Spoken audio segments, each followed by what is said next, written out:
देखो, तुम भी परमेश्वर का ही एक रूप हो। तुम अपने आप को नहीं समझ रहे हो अभी। जितने भी इंसान हैं वो सब परमेश्वर का ही रूप हैं। अभी तुम्हें नहीं समझ में आ रहा है।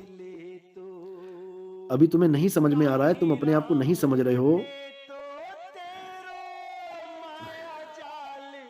क्योंकि अभी तुम्हें अपना एहसास नहीं है। जो तुम हो वो तुम जानते नहीं हो, क्योंकि तुम उसको जान रहे हो जो तुम नहीं हो।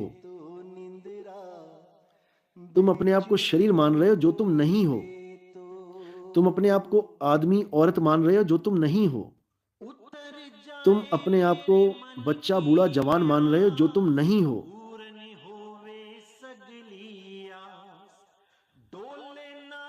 सिख जो हमारे भाई हैं, उनका ग्रंथ है श्री गुरु ग्रंथ साहिब जी।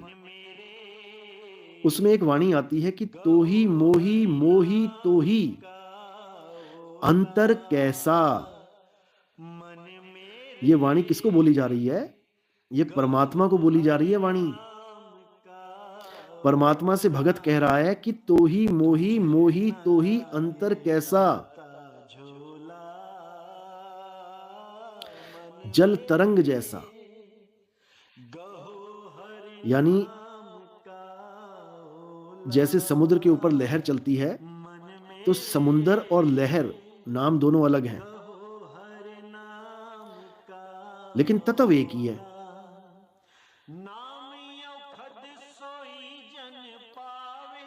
तो ये उपमा दी जा रही है कि तुझ में मुझ में और मुझ में तुझ में क्या फर्क है? तत्व रूप में कोई फर्क नहीं है।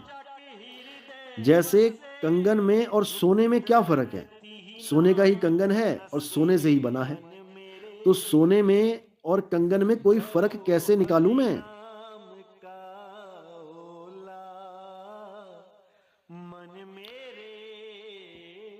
इसी को सोहम बोला गया। कई लोग सोहम का मंत्र देते हैं अपने चेलों को, जपो सोहम सोहम सोहम। सारा दिन सारी उम्र निकाल देते हैं बेचारे सोहम सोहम सोहम करने में।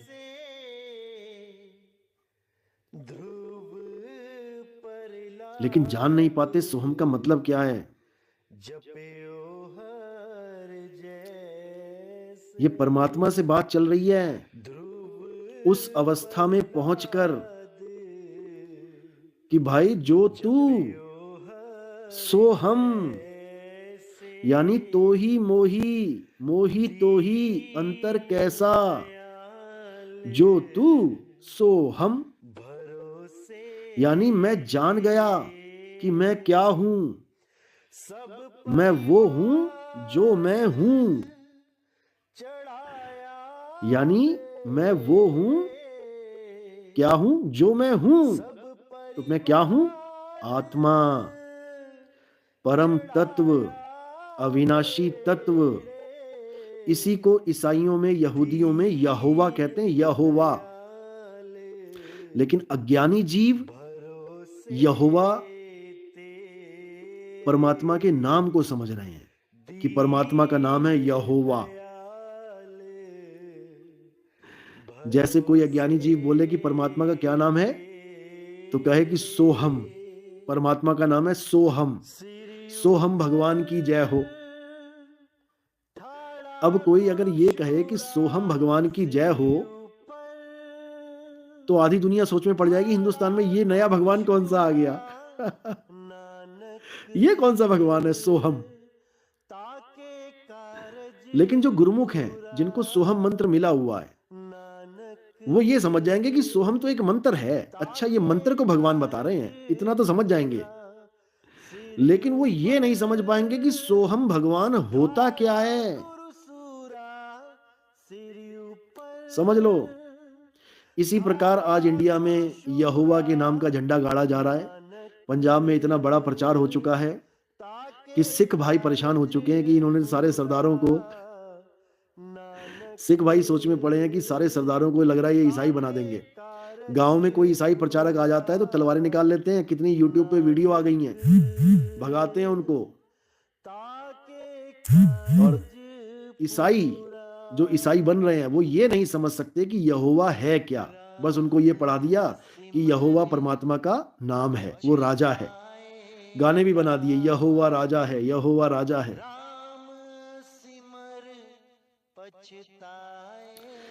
भाई यहोवा का मतलब ये है कि मैं वो हूं जो मैं हूं।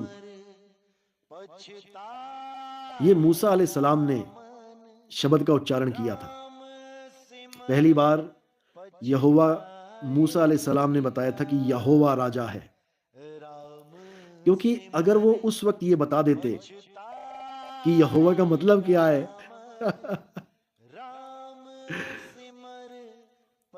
तो ईसाइयों की तरह, ईसा मसीह की तरह मूसा अलैहिस्सलाम को भी टांग दिया जाता। ईसा मसीह ने तो केवल यही बोला था कि मैं परमात्मा का पुत्र हूं। अपने आप को परमात्मा का पुत्र कहा, तब उनको क्रूस पे चढ़ा दिया। और कहीं यहोवा का मतलब बता देते वो मूसा अलैहिस्सलाम, तो उनकी भी हालत खराब कर देते ये लोग। इसलिए उन्होंने इस गुप्त भेद को छुपा दिया, केवल नाम बता दिया यहोवा, क्योंकि उनको पता था कि यहोवा का भेद एक दिन जरूर खुलेगा। कोई ना कोई जरूर आएगा जो यहोवा का भेद खोलेगा। जो जानकार है वो जानकारी दे ही देगा और जो अज्ञानी जीव है वो उसके नाम के भजन गाते गाते काल के मुंह में चले जाएंगे। वो यहोवा ऐसे बचाने वाला नहीं किसी को, याद रखो। अगर केवल यहोवा के जयकारे लगाने से वो बचा ले तो मेरे भाई आज देख लो अमेरिका की क्या हालत हो रही है। सारे यहोवा वाले ही बैठे हैं। पूरा लॉस एंजलिस जो दुनिया के नंबर 1 सिटीज में गिना जाता है, टॉप के सिटीज में, देख लो क्या हालत है। कोई ना बचा रहा यहाँ वहां पे, कोई होली स्पिरिट नहीं बचा रही किसी को वहां पे। और इंडिया में ये हल्ला मचा रखा है कि तुम्हारे सारे कष्ट यहोवा हर लेगा। अरे भाई वो अमेरिका के कष्ट हर लेना, क्यों नहीं हर पा रहा है? तो भाई यहोवा कोई जयकारा लगाने का मैटर नहीं है, सोहम सोहम कोई जपने का मैटर नहीं है। ये एक प्राप्ति है। ये वो प्राप्ति है जब तुम्हें ये बोध हो जाता है कि तुम हो क्या। यहोवा का मतलब है मैं वो हूं जो मैं हूं। यानी अगर मुझे प्रेम करते हो, यहोवा को प्रेम करते हो, तो तुम्हें वो जानना पड़ेगा जो तुम हो। और जब तुम ये जान लोगे कि तुम क्या हो, तब तुम यहोवा को समझ पाओगे कि यहोवा है क्या। क्योंकि यहोवा खुद कह रहा है कि मैं वो हूं जो मैं हूं। मैं वो नहीं हूं जो तुम मानते हो, कि तुमने कुछ भी मान लिया कि यहोवा ईसा मसीह है या यहोवा और कोई है। यहोवा अपने अपने गुरु को ही यहोवा समझ रहे हैं लोग। गुरु ही परमात्मा है, गुरु ही परमेश्वर है। वो तत्व रूप का ज्ञान दे रहे हैं कि मैं वो हूं जो मैं हूं, और मेरी जानकारी वही दे सकता है जो मुझे जानता है कि मैं हूं क्या। समझ लो। और जब कोई मुझे जान जाएगा कि मैं क्या हूं, तो वो और मैं दो नहीं है। फिर हम दोनों को कोई अलग नहीं कर सकता। क्यों? जो तू सो हम, फिर हम एक ही हो गए। इसीलिए ईसा मसीह ने एक जगह कहा कि मैं परमेश्वर का पुत्र हूं, और एक जगह कहा जब वो यहोवा को जान गए, पूर्ण ज्ञान में आ गए, तब क्या बोले कि I and my father are one. मैं और मेरा पिता एक हैं। अब इस लाइन को पढ़ के लोगों ने क्या सोचा? ईसाइयों ने, अरे ईसा मसीह ही पिताजी हैं। अब कहां चला गया I am father, I am son of God? अब कहां चला गया वो कथन I am son of God? नहीं समझ सकते ये लोग कभी। केवल ईसा मसीह ने नहीं कहा ये कि I am alpha, I am beta, I am gamma. Bulle Shah ने कहा, हमारे बुल्ले शाह ने, भारत देश के। अब ये बाणी पढ़ के कहीं बुल्ला जी को परमात्मा मत बता देता कि बुल्ला ही परमात्मा है। बुल्ले शाह कह रहे हैं, ना मैं भेद मजबदा पाया, ना मैं आदम हब्बा जाया, ना मैं अपना नाम तराया। बुल्ले शाह खड़ा है कौन? अव्वल अखर आपनो जाना, और ना कोई दूजा होर पछाना। कह रहे हैं अव्वल अक्षर आपनो जाना, यानी नंबर 1 मैं ही हूं। अव्वल अल्लाह के नाम के साथ लगाया जाता है। अव्वल अल्लाह नूर उपाया। अव्वल कौन है? अल्लाह ही अव्वल है। लेकिन बुल्ले शाह क्या कह रहे हैं? अव्वल आखिर आपनो जाना और ना कोई दूजा होर पछाना। मैं ना जानता किसी और को, मैं ही अव्वल हूं। कह रहे हैं मैं ही अव्वल हूं। क्यों कह रहे हैं? कारण क्या है? अहंकार नहीं है कि कोई कहे ये अपने आप को जी अव्वल बता रहा है, बाकी सब थल्ले थल्ले, एक साडी बल्ले बल्ले। ऐसा नहीं है। वो उस अवस्था को प्राप्त हो चुके हैं जहां पर वो ये जान रहे हैं कि मैं और परमात्मा दो नहीं हैं। जब तक मैं उसे ढूंढ रहा हूं तब तक दो हैं, और जब मैं उसे पा लेता हूं तब तो ही मोही मोही तो ही अंतर कैसा। समझ लो।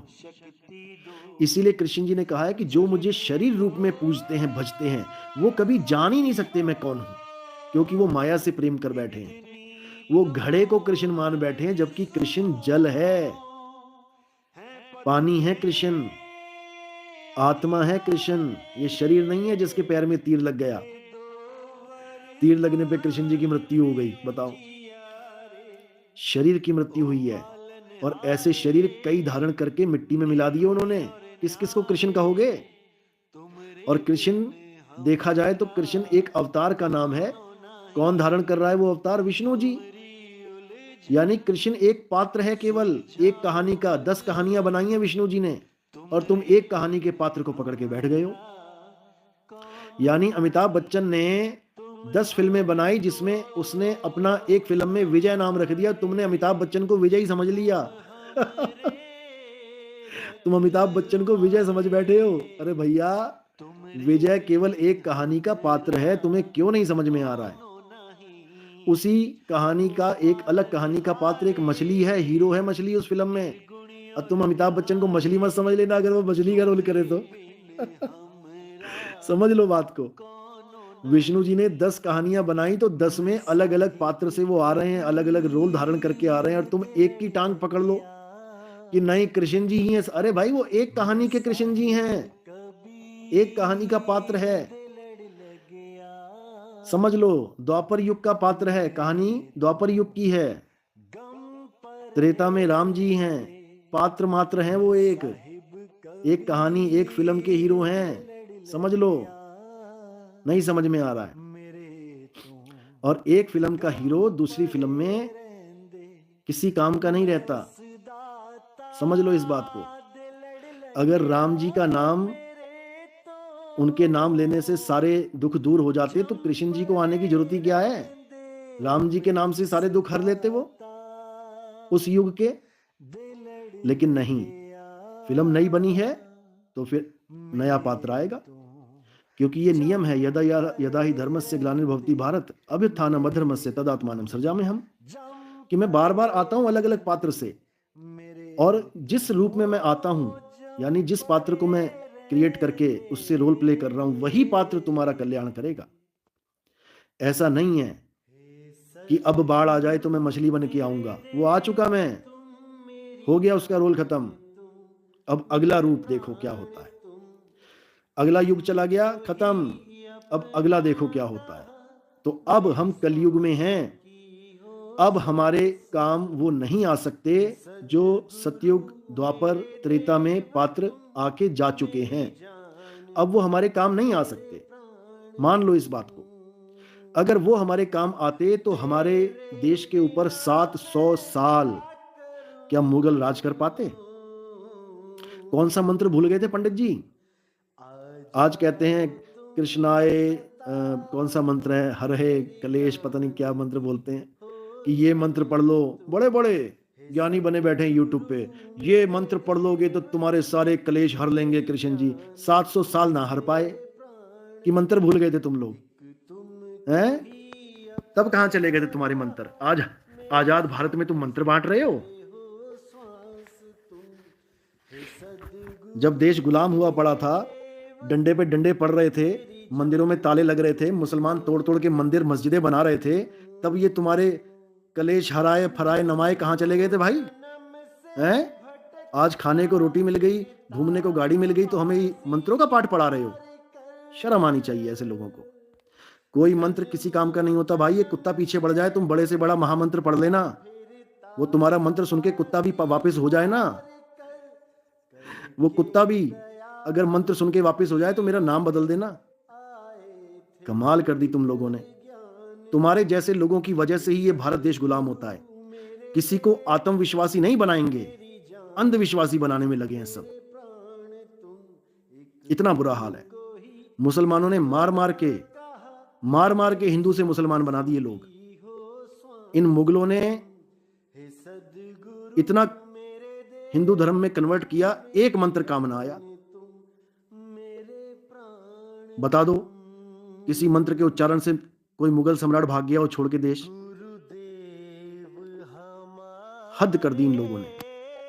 17 बार सोमनाथ मंदिर लूट लिया गया, एक मंत्र काम ना आया। मंत्र भूल गए थे क्या? इतना बुरा हाल है इन लोगों का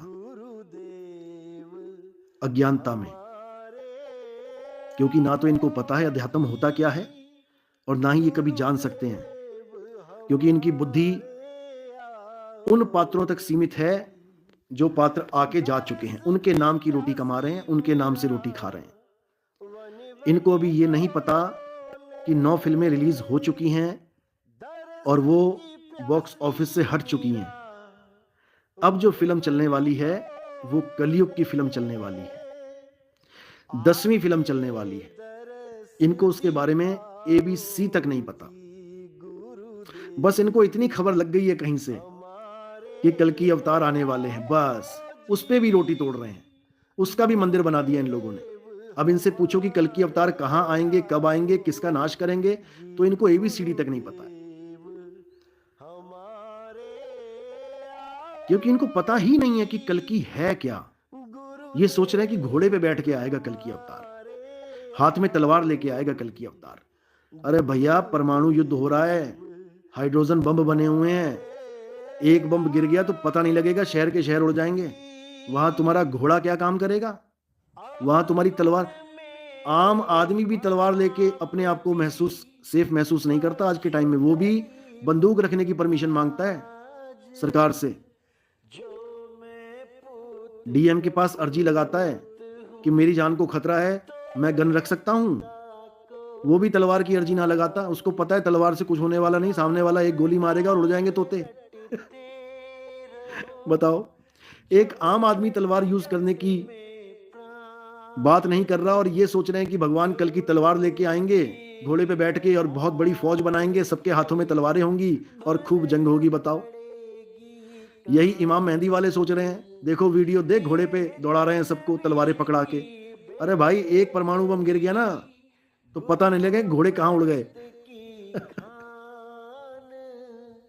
वही ईसा मसीह वाले गलती कर रहे हैं। ईसा मसीह की फोटो बना रहे हैं कि लोहे की तलवार लेके आएंगे घोड़े पे बैठ के, पता नहीं लगेगा घोड़ा कहां चला गया और तलवार कहां उड़ गई, एक परमाणु बम गिर गया तो। क्योंकि इनको पता ही नहीं है कि वो घोड़ा कौन सा है, वो तलवार क्या है, इनको कभी समझ में आ ही नहीं सकता। भाई, वो घोड़ा और कोई नहीं, ये तुम्हारे अकल के घोड़े हैं।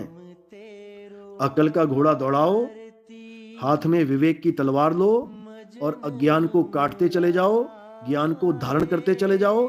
कल्कि का मतलब ही यही है कि अज्ञानता को खत्म करके उस निःकलंक आत्म देव को समर्पित हो जाना, यही कल्कि का मतलब है। यानी कलंक से रहित, अज्ञानता से रहित हो जाना ही कल्कि अवतार है। और कल्कि अवतार किसका खात्मा करेंगे? किसी तलवार से नहीं कट सकती वो चीज कि तलवार से काटेंगे उसको। कली काल की बात चल रही है यहाँ पे। कली काल किसी तलवार से मरने वाली चीज नहीं है। कली काल को क्या तुमने गंगू हलवाई समझ लिया है? कोई भी आया और काट के चला गया? वो कली काल है, उसके बिना तुम गूंगे हो। समझ लो, तुम जो कुछ बोलते हो ना मुंह से, ये कली काल ही बुलवा रहा है। तुम्हारे मन में आता है अच्छी बात बोलूं, ये उसी की सोच है। तुम्हारे मन में आता है किसी को गाली दूं, ये उसी की सोच है। तुम्हारे मुंह से एक एक शब्द वो बुलवाता है। वो गंगू हलवाई तुम्हें गूंगा बना के बैठा रखा उसने, समझ लो।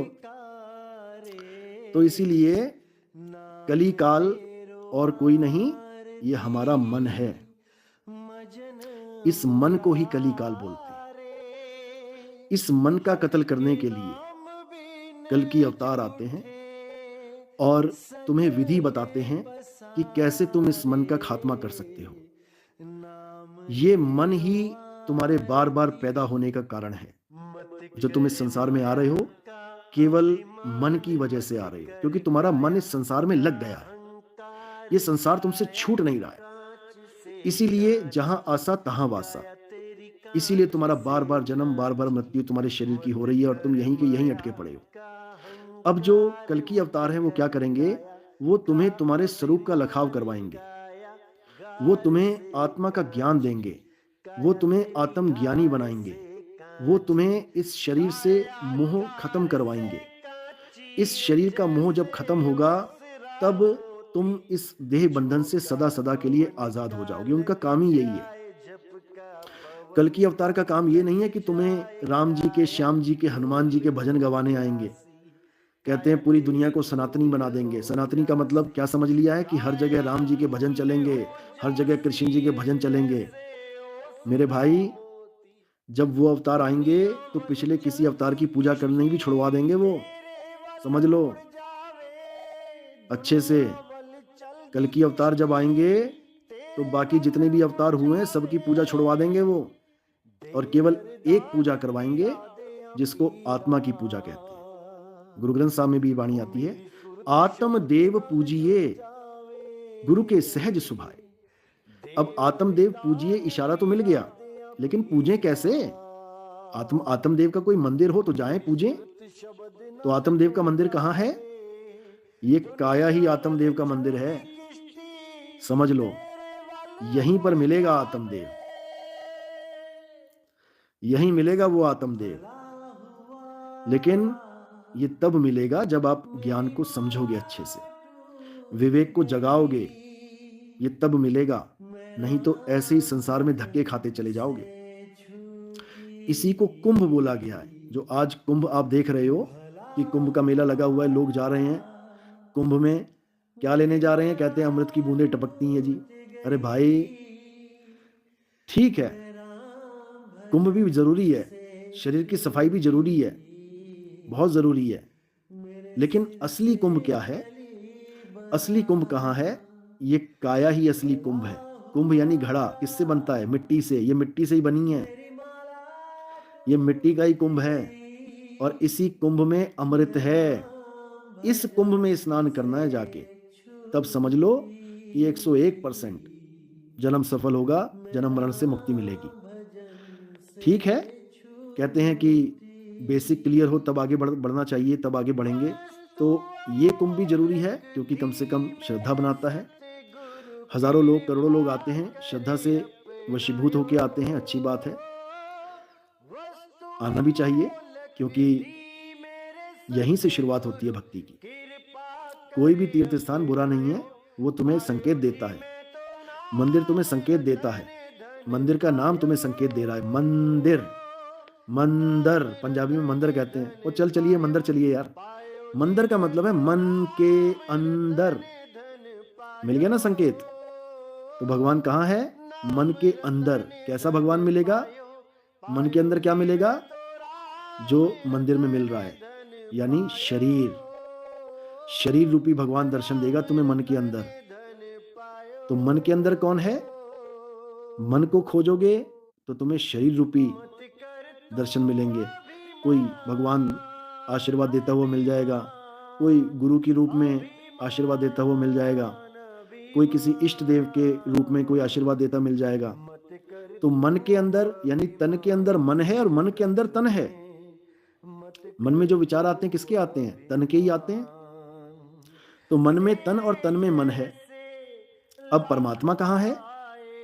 तो आत्मा में परमात्मा है, आत्मा में परमात्मा है, उसको समझना है। उसी की वजह से ये तन हरा भरा है, इसलिए उस आत्मा को हरि भी कह देते हैं। हरि, परमात्मा का एक नाम हरि भी रखा है, जिसकी वजह से ये काया हरी भरी है। अब वो ना हो तो सबकी काया मरी मरी है, समझ लो। तो इसको अच्छे से समझना है। अगर इसको अच्छे से समझ गए तो सारा खेल समझ में आ जाएगा, नहीं तो हालत बुरी होने से कोई नहीं रोक सकता।